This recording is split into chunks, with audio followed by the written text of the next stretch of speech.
Hello. So I think we are live on LinkedIn. Happy Wednesday, everybody. And today I'm delighted to be joined by Cheryl, and we are going to talk about boundaries in the workplace, which is inherently linked to personal boundaries as well. And the reason we've chosen this topic is it's just such a prominent challenge, an area of focus in both of our coaching practices and the work that we're now collaboratively doing with companies. So we thought it was a great thing to go live on. But before we get into it, Cheryl, why don't you introduce yourself to everyone watching the live stream today? Thank you. So, Cheryl Thompson. I'm a leadership coach. Where did my leadership coaching come from? So I've spent 20 years within leadership positions within financial services, started in the banking industry and went through to consultancy, building consultancies, being a independent consultant myself. And about, I think 5 years ago, I started my own consultancy business. That then led me to coaching, because within leadership, you're always coaching anyway. So I think they're part and parcel. And what my sort of career changed slightly. So instead of doing stuff, I started showing and teaching and guiding and coaching. And my career went like this. So I started to do one more than the other. And I started to enjoy one more than the other. And that's what brought me to having my own coaching business. So I could try and help others self-coach and self-manage and self-lead. And here we are. And here we are. And Cheryl, you and I connected in a mastermind, which was brilliant because we immediately spotted the connections in our backgrounds, both spent a lot of time in the financial services industry and have a real passion for coaching people. And also we both had burnout at one stage, so lots of synchronicities there. Some better than others. Yeah. And in terms of kicking off the conversation today, why don't we start with personal boundaries and what do boundaries mean to you? If it came up in a conversation, what does that mean to you? And, before I jump into what it specifically means to me, I think even the question of what do boundaries mean to you is a crucial question that we should all ask more of each other and of ourselves. Yeah. Because my experience is that most people have never articulated, even to themselves, what are their boundaries. We all think we've got them. We go, well, what's this boundary? What's that? But when you actually say, well, what are your boundaries? That's where people have a stumbling block. So I would invite everybody to have a go at working out what your own boundaries are. So what boundaries are to me is essentially it's what I will and won't tolerate. So what's okay and what's not okay. And where is that line in the sand? And that's why people get blurred boundaries, because they may think they have a line in the sand, but they step, if that's your line, people allow you to step either side of the line. And that's when the boundary gets entirely blurred and people don't know where they stand. So for me, it's a really clear, communicated expectation of what is okay and what's not okay for me. And that's in all aspects of my life. So whether it's at home or at work, with friends, with family, with employees, with clients, I have boundaries, what are okay and what I will and won't tolerate. I mean, I can go into more detail about what they actually are, but that's the definition of a boundary for me. Yeah, that's terrific. And yeah, for me, I have established boundaries from getting it so wrong. The reason I burnt out was because, particularly in a work context, I just had no real boundaries around working hours, and ultimately over time stopped being a human, and there you go, burnt out. So for me now, I know as soon as I'm out of alignment with a boundary, it immediately affects my enjoyment of life and performance. So there's a real kind of, it's very easy to keep those boundaries because I've now seen what happens without them. But I'm with you, Cheryl, when I'm working with both companies and individuals and have the boundaries conversation, quite often it's not clear. There might be some unwritten rules, but there's a lot of assumption in there around what boundaries are. So I'm with you. We need to have the conversations around what they look like. Mm-hmm. And actually, it's not about coming from a place of limitation. I'm a big believer that when you have strong boundaries, it actually enables you to do a lot more, because you're not coming at situations from a sense of feeling like you've been done to, or you're missing out on things that are important. It's actually, I'm happy to give more. There's more of me to give because I have these boundaries in place. And there's two things that you mentioned there that I don't know if you saw me scribbling notes because I wanted to go back to. So you said you essentially learned the hard way. And I think that's typical of most of us. We tend to find out what our boundaries are through pain. And that's really unfortunate. It shouldn't need to be that way. But I think we both can say we've experienced that. So what won't I tolerate? You find what will I tolerate leads to what won't I tolerate. So you've allowed so much for so long to the point where it hurts. You get, to use your words, you have resentment and you feel like you're being done to. And then you go, that's my boundary. But that's after the event. And then it's hard to row back from that. And that's why so many businesses see high attrition, or they see claims for burnout or sickness, absence, lots of these different things, because the boundaries weren't there in the first place. One, the person didn't know what their boundary was. And businesses could do a real huge thing here by helping their employees to learn what their boundaries are and not do it from a place of fear. So you said it perfectly. Boundaries aren't barriers. That's how I always describe it. It doesn't mean it's a restriction. It means it's a respectful explanation of where your part starts and my part ends, how we work better together. And to your point again, if we do this up front proactively with employees, with clients, with businesses, then your sustainable relationship is so much healthier. In fact, it's sustainable. It will last longer. And that's what we don't do. So I think that's huge. Let's try and help people not learn the hard way. Let's help them be proactive in understanding their boundaries. And then something else you mentioned, which I thought was perfect. You said, sorry, here's me losing my voice. I'm getting too excited about what you've said. You've said about, when you're out of alignment. But let's be really honest, there'll have been times in both of our lives until we've gone through this when we had no clue what feeling out of alignment felt for us. And that's why we allowed our boundaries, whether we had them or not, to be breached, because we kept saying yes and kept missing lunches and I think anyone who's watching, this is common with all of my clients. So I'd put a safe bet on that it's common with most people that are watching here today or watching the replay, that people will sacrifice themselves for the benefit of their business and then get resentful when they don't get that recognition or that payback or that, whatever it is.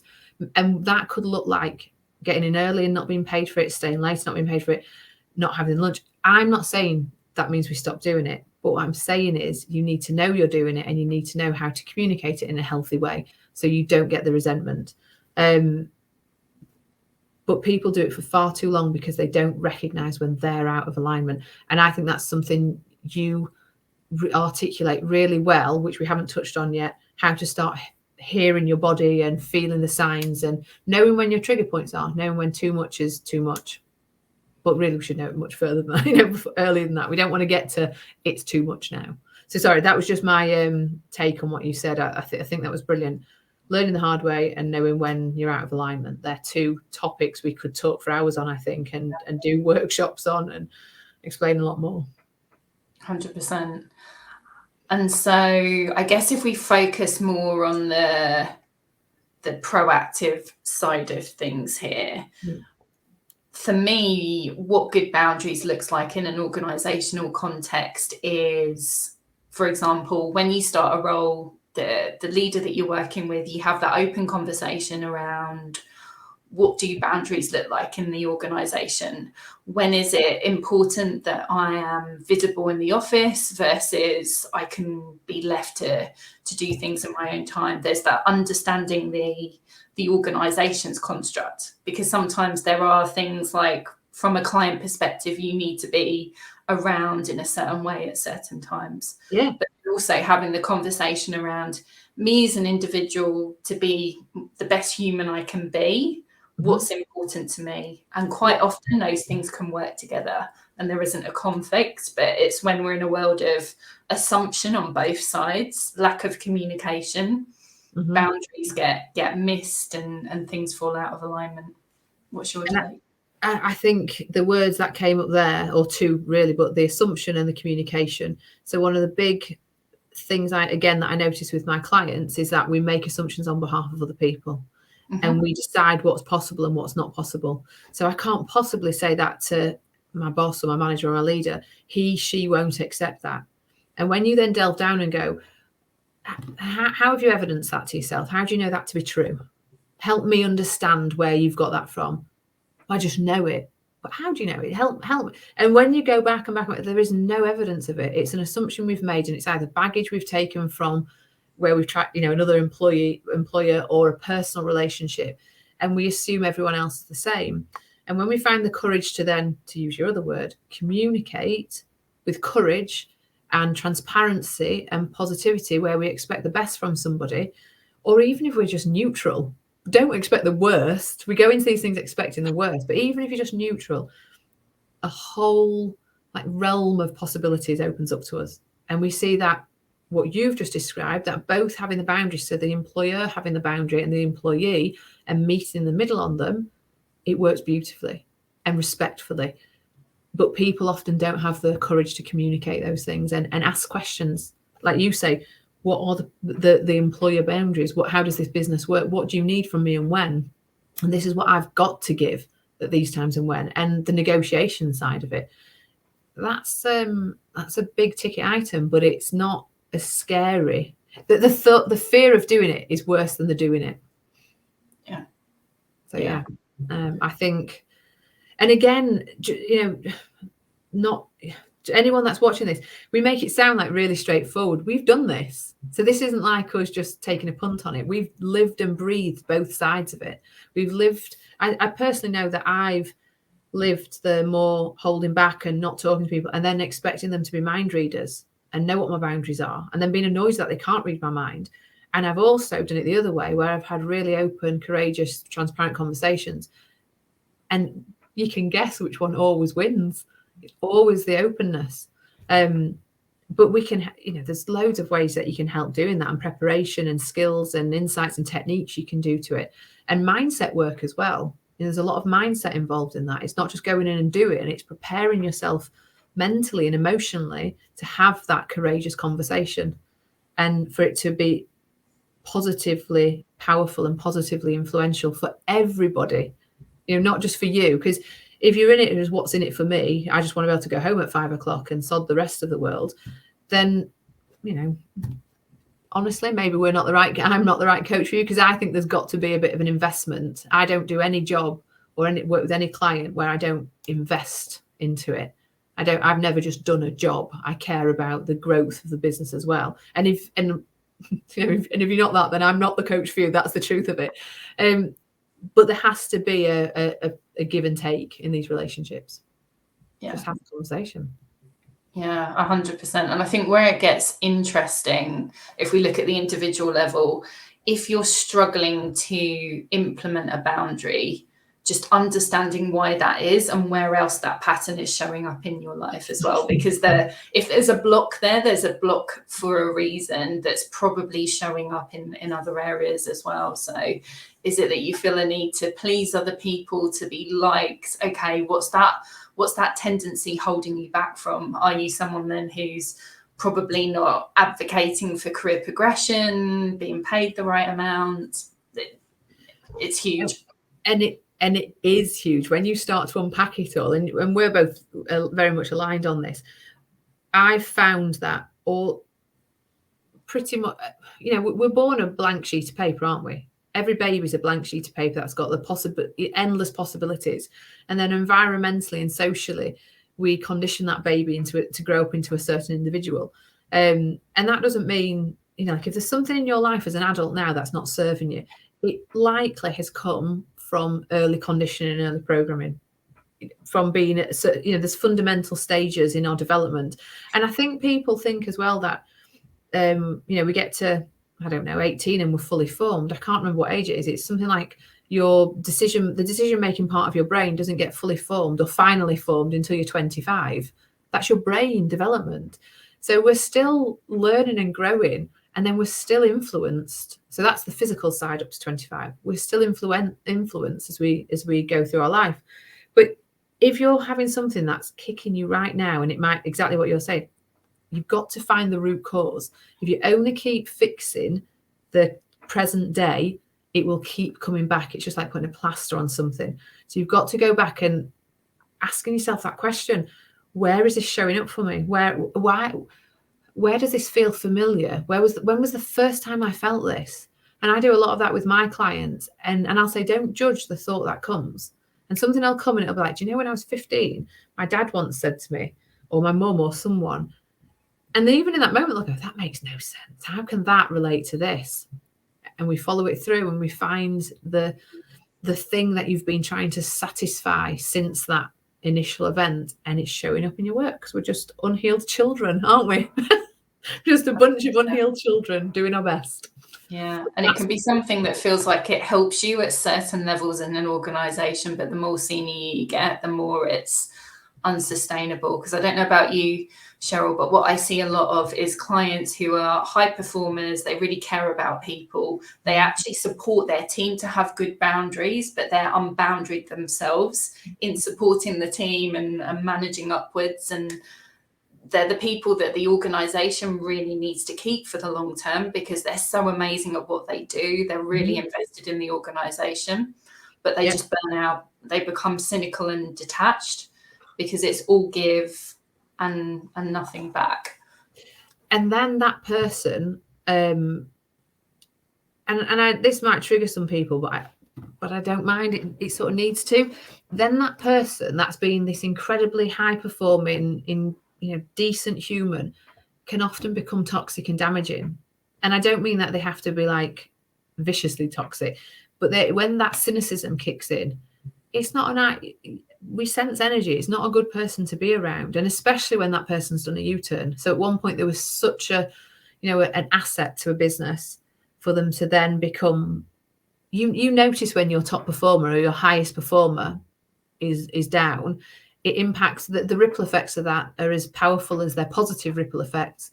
So you can't afford to let these people get to that position where their boundaries have been breached and they feel resentful. And this is, again, like a real shout out for me and call to action for all people that are in a position to make a difference.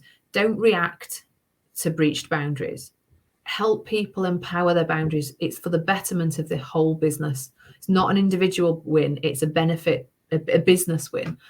And there's just so many things you can do. And most people right now, and tell me if this worked for you, if this resonates with you, Emma, but it certainly did with me. I just wanted to be heard and seen. I didn't need much. I didn't actually need that much, but I needed to have been heard, seen, respected, counted, and all those things for me are bottled up into one. I don't want you to, I wasn't even looking for the biggest pay packet. By the way, I think people deserve, I'm not ashamed to say money matters, but most people, you have to understand what their drivers are. And most people like to be respected and seen. Why wouldn't they? They like to know that they matter and they're valued. And asking somebody their boundaries and what matters to them goes a long way. Yeah. But so often businesses don't, because they don't know how to do this. And their focus, and this is where we step in as external coaches, their focus is on the doing.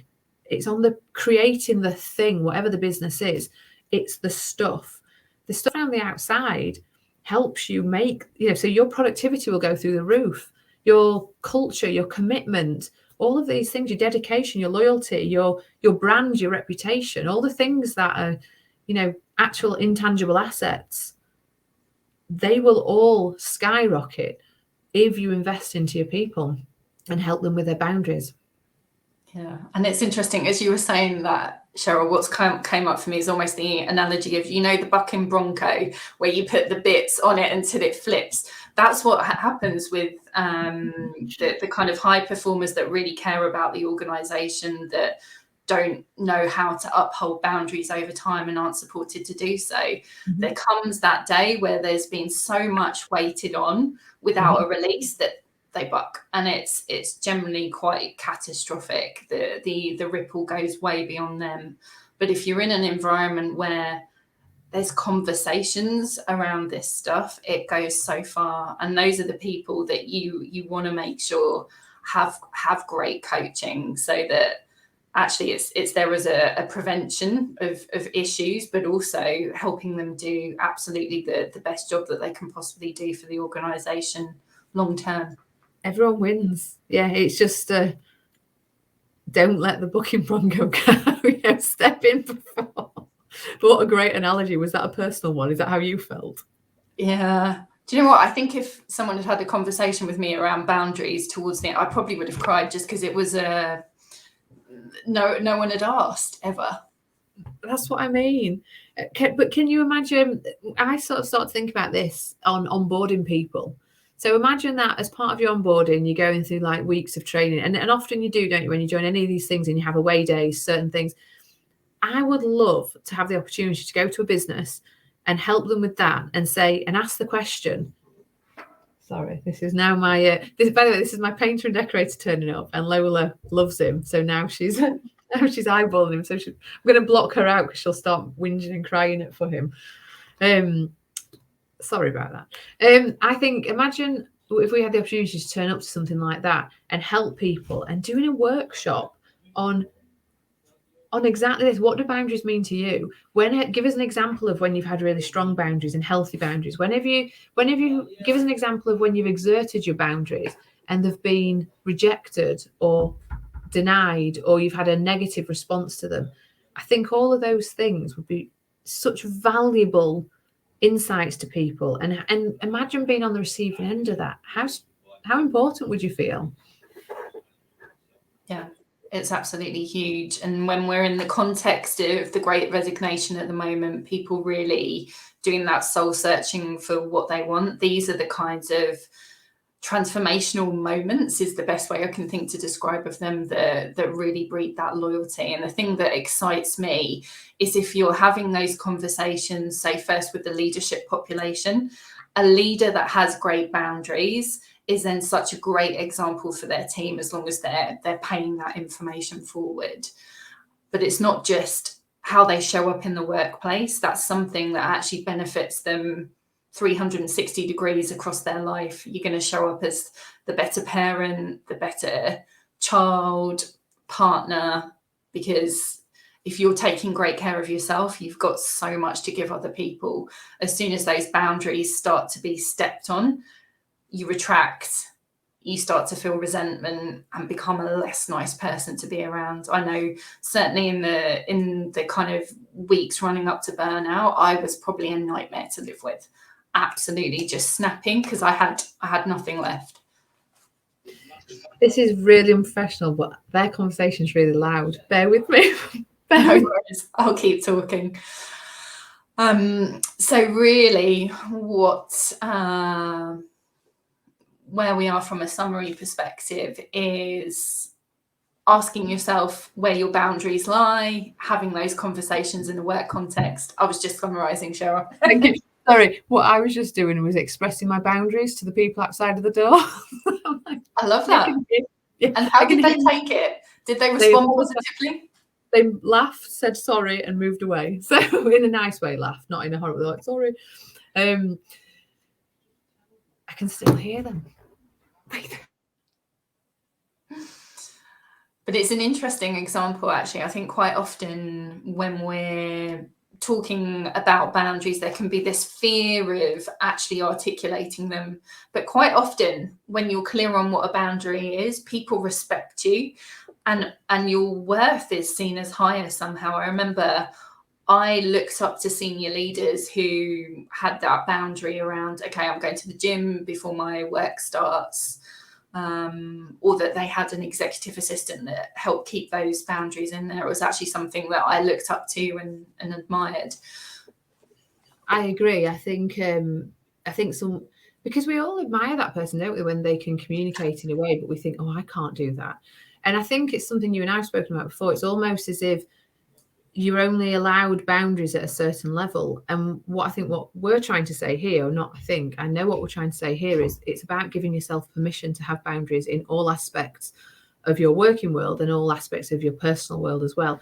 Because I tend to find if you haven't got and I think you touched on this just before one of my boundaries was breached.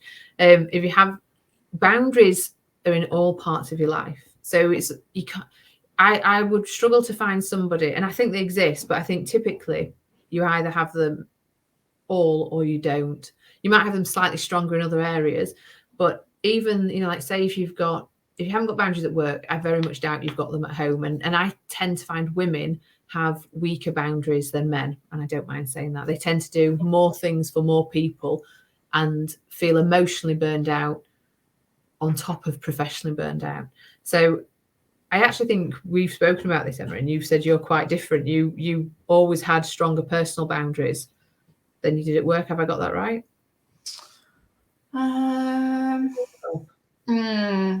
It was a mixed picture, and I had stronger boundaries at some points of my career than others. So like late 20s, I was pretty good at I got my gym session in religiously, for example, and then that went in the later stages. So yeah, we have different priorities as well, don't we, throughout our life? So things can change quite quickly. I think, sorry, and I'm really sorry for me dipping in and out, but I think it is now all quiet on the home front, so we're good. I think Luke's just asked us a question as well. I don't know. Good spot. Let's get that on the screen. Oh, brilliant. I love that Luke's asked this. So would you advocate writing them down, articulating them to yourself to help yourself give that permission to express them in both a work and personal environment? Yes. And actually, Luke, interestingly enough, this is something that I do and we can do. And Emma, you and I have spoken about it with some of the things we've created independently. A brilliant task that you can do. You need to know what you stand for and what you don't, what you will and won't tolerate. And this sort of ties into things like values, beliefs. There's a whole exercise you can do. Luke, I'll send it to you actually.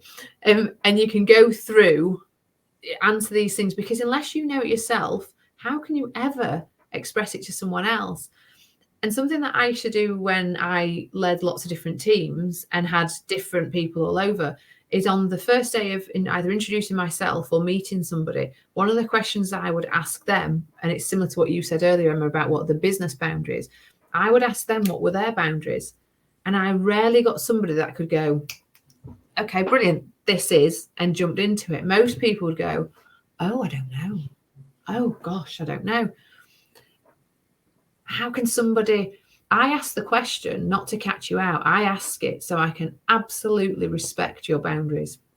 I don't want to trample over anyone's boundaries, but if I don't know what they are, I'm doing guesswork, and I'm a pretty decent person, so I'm always going to be like a kinder person.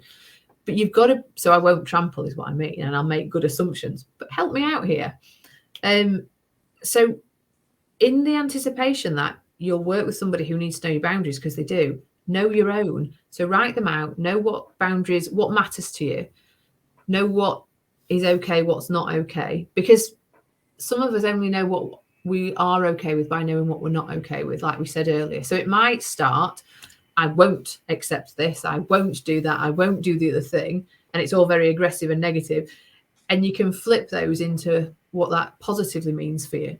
So you're not going in, and that comes down to the communication piece, because if you turn up to somebody and go, I won't work after 5, I'll never answer my phone on a Saturday, I'm always taking my lunch at 1 o'clock, they might suddenly become aggressive barriers rather than healthy boundaries. So you have to be able to get that exercise in advance before you go and try and communicate with anybody. And I think it's exactly the same for personal environments. So we talked about a lot about work because that's what we are, leadership coaches. But for me, I'm a human-focused leadership coach. And I think you lead in every aspect of your life, not just at work.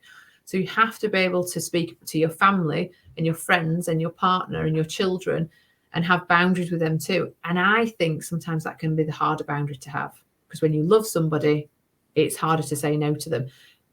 But every now and again, it's the best thing you can do. Well, it's always the best thing you can do. So that's my take on it. Emma, do you want to jump in with anything else or anything different? Yeah, a couple of, so talking tactically, I love writing them down. Something that I find to be quite a useful exercise with people who maybe are feeling some nerves about articulating these things is literally look at yourself in the mirror as you speak to these things. Watch the kind of micro clues in your body language, because you need to get to the point that you feel comfortable articulating them and not being apologetic. So that's a technique I love. And then I also love to, so say you're in a situation, you've got a boundary, maybe it's a project or an opportunity's come up and you're tempted and you're trying to make the decision on, should I cross this boundary here or not? The question I find so powerful to ask is, if I say yes to this, what am I saying no to? Yeah, I think that's a brilliant one, because there's always, whether we like it or not, there's always a cost to what we do or don't do. So if you say, it's exactly what you said, if you say yes to something, you say no to something else. And does that sit comfortably with you? Are you okay with that? And that's risk management as well. So that brings in boundaries and risk management. What's the opportunity cost here? Because there's only one of you. So if you're doing something, you're not doing something else. So I think that's brilliant. To touch on your thing about the language as well, Emma, I think that's really important because, and I'm sure we can all attest to this, when you write something out without any judgment, so you just write without expecting anyone to see it, and you write everything down, then walk away from what you've written, and when you come back, read it and try to be objective and look at the language that you use, the certain words that you use, and see whether if there's a lot of emotion in there. There can also be, I've seen people write things down when they go, and it's not fair. Who do you hear saying it's not fair? If I said to you it's not fair, what does it bring up for you? Because to me, it brings up like a 12-year-old child, sort of having it's just not fair. So you almost hear how you sound to someone else. And then you get the decision to make, is that how you want to present yourself? And it gives you that distance. So it creates space by writing it down first and checking your language, checking your intention, and checking the outcomes that you want from that piece of information that you've documented just there. Yeah. 100%. So I think that's a great shout. Luke is clever. So scenario planning then, Cheryl, let's think of maybe you're a business leader or a business owner and you're sensing there's something off in the organization, people are getting burnt out, you're sensing there's a need to do some work around boundaries. Mm-hmm. What would you say to that business owner or that leader right now? Get in touch, because do something, take action. And the reason I say this is because it will cost you if you don't. It will cost, and I mean it will cost you money. And let's be honest, money sits at the, when you're a business, things like culture, things like boundaries, they all have a quantity to them and a quantitative amount. So if people are leaving, whilst it's not great for lots of reasons, it will also cost you money. You have to recruit, you have to do different things. So, that's the fact of it. And that's a real bottom line. There's lots above that as well. But I think there's just so many proactive ways that you can fix this quickly, efficiently, and at no burden to you. Note I use a different thing, burden rather than cost, because we cost money. But what I mean is it's an investment more than what you're going to lose. I think you and I have created workshops. We've done this. We know how to do it. We've had huge success in our own individual coaching world. And it's about giving people permission to have incredible communication and healthy relationships and sustainable boundaries. We can do that. So that is, ask us, we'll do it. Yeah, I love that, because what I find to be really powerful as a model is you get people together for that collective conversation.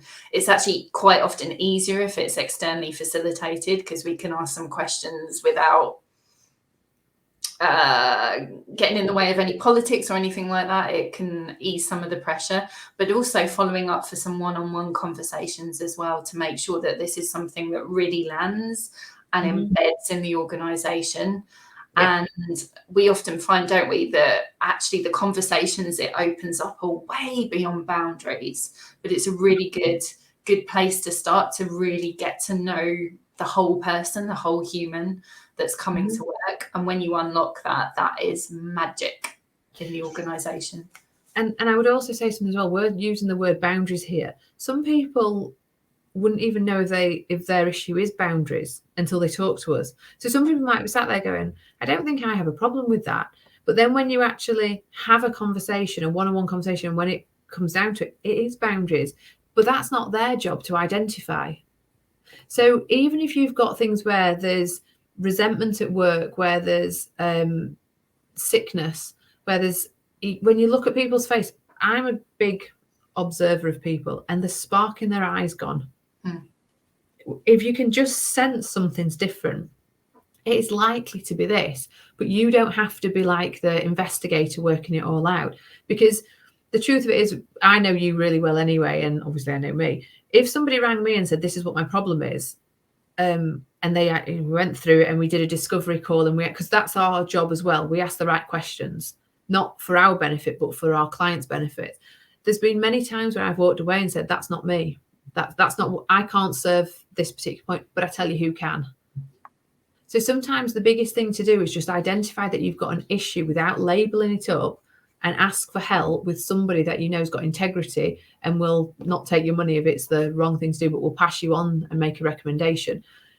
But most businesses aren't lifting their head up from the day job, because they're right now, everybody is doing more than they've ever done before in more difficult circumstances.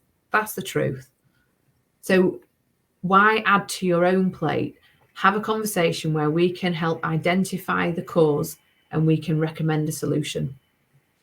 And the other thing I would say as well, that's really crucial with what we've just discussed here, this is sensitive.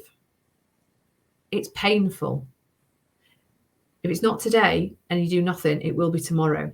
So businesses have to create safety for their employees. So if somebody's going to say, come in and do this, whatever comes up in these sessions can never be used by anybody against that employee. It's just a non-negotiable for me. So you can't say, well, when you were in that session last month, you said this, their performance review. That's not okay, because nobody will ever engage with the sessions properly. So there has to be confidentiality, there has to be safety, and there has to be that safety created by the employer that they stick to. Yeah. And this is why, well, if people are having any conversations that look like a conversation on boundaries, quite often people won't share because they don't feel safe to say, actually, I need to leave the office at this time, or this is something that's really important to me, because they're worried about, okay, what's the knock-on effect for remuneration reviews, progression, if I'm really clear on this stuff. But actually, that should be the stuff that's a superpower, because you've then, when there's something that's really important to one of your people, if you can find a way to make it work, that inspires loyalty that no amount of money can buy. I know that when I was doing this job, sort of was more in a leadership role within financial services, I used to have people that wanted to work for me. They would follow me from project to project or business to business, because they knew that I heard them. And something that I think is really important is, and I'm a big talker about equality. Well, actually, I'm not. I'm more of I talk about equity. But as a feminist, people think that I'm talking about we have to be equal to everybody. But actually, we have to treat people fairly. And sometimes that means treating people differently according to their needs and circumstances. And you will only know that if you treat people as individuals. So you have to there's no preferential treatment, and you have to think about the whole. But what businesses, I think, need to understand is they're employing a bunch of individuals, and you need to know what their drivers are and what their needs are. And sometimes when you've got a manager or a leader, their priority is to look after the whole thing. So bring someone in that can care about the individual without any, like you mentioned earlier, without any dire consequences for that. Because you've got to be able to balance up individual needs and business needs and collective needs. But that's a skill set too. And if you're doing the do, sometimes you don't get a chance to do that. And that's what we step in and do. Yeah, 100%. And I guess equally, if you're an individual in an organization, perhaps not in a leadership position, able to make these kinds of conversations happen, again, reach out, and connect us with the people who do have that power to make those decisions. And actually something I've found is some of my clients, actually, when they open up the conversation at work about, actually, I really feel like I would benefit from some coaching, the company has stepped forward and contributed to that financially as well. But you never know if you don't have the conversation. Quite often it's a win-win individual and company. So business case wise, it's a no-brainer. By the way, I've always found that. And again, when I was in financial services, I asked and I got. But most people, again, like we said at the very outset, make an assumption on behalf of someone else without any facts or evidence for it and go, I couldn't do that, they wouldn't do that. And when they go and ask, there is a contribution and they will step forward.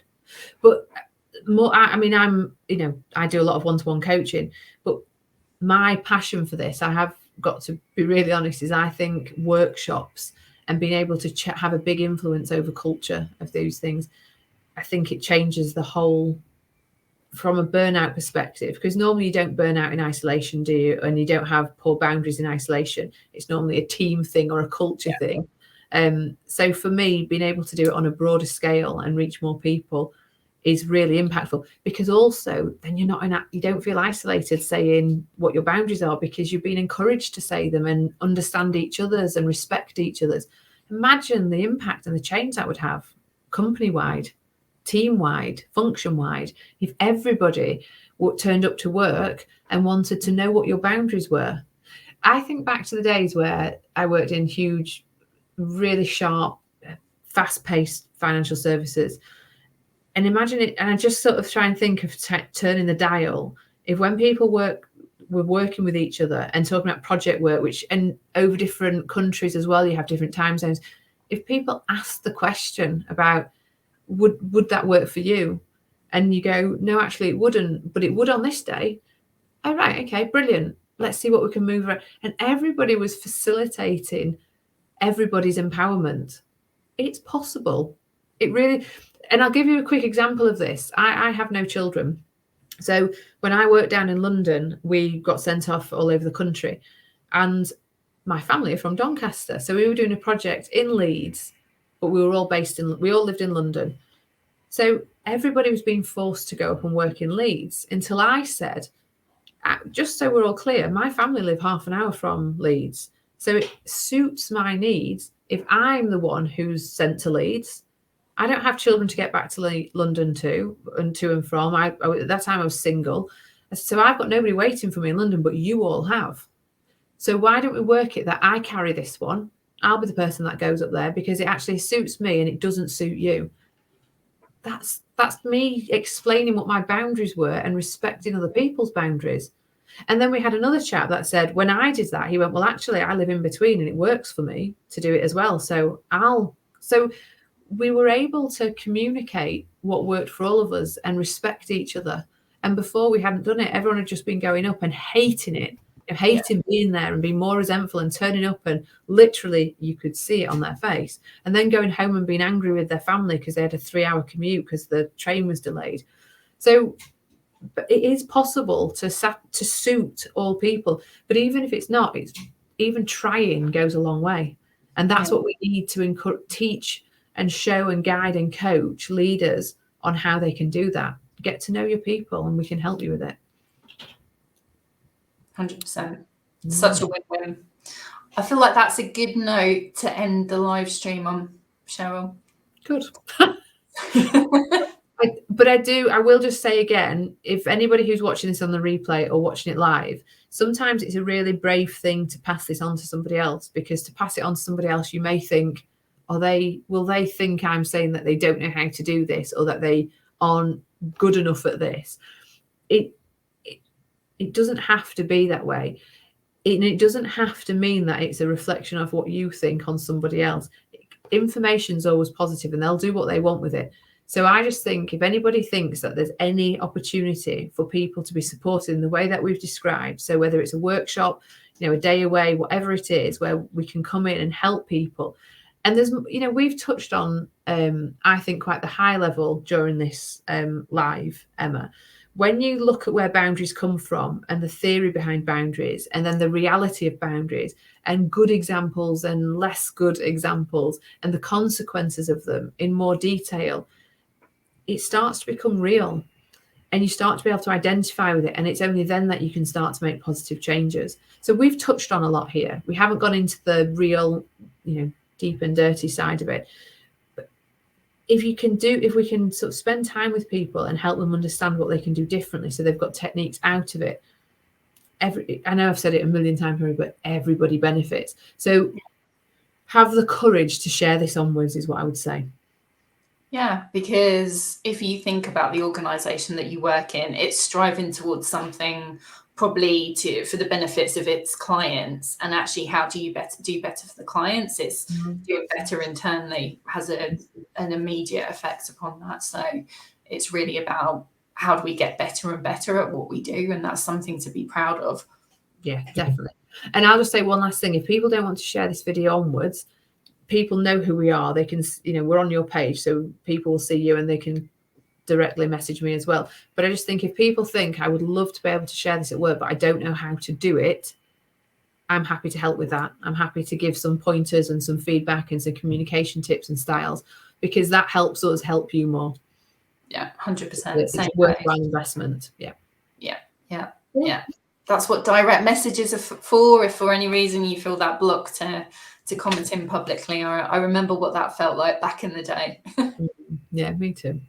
All right, well, that's been brilliant. Thank you for your time today. And we've got a thank you from Luke. Thank you, Luke, for participating. Great to have you along. And we'll be back to do another one of these. Cheryl, won't we? We'll discuss a time and then publicise it back on your profile next time.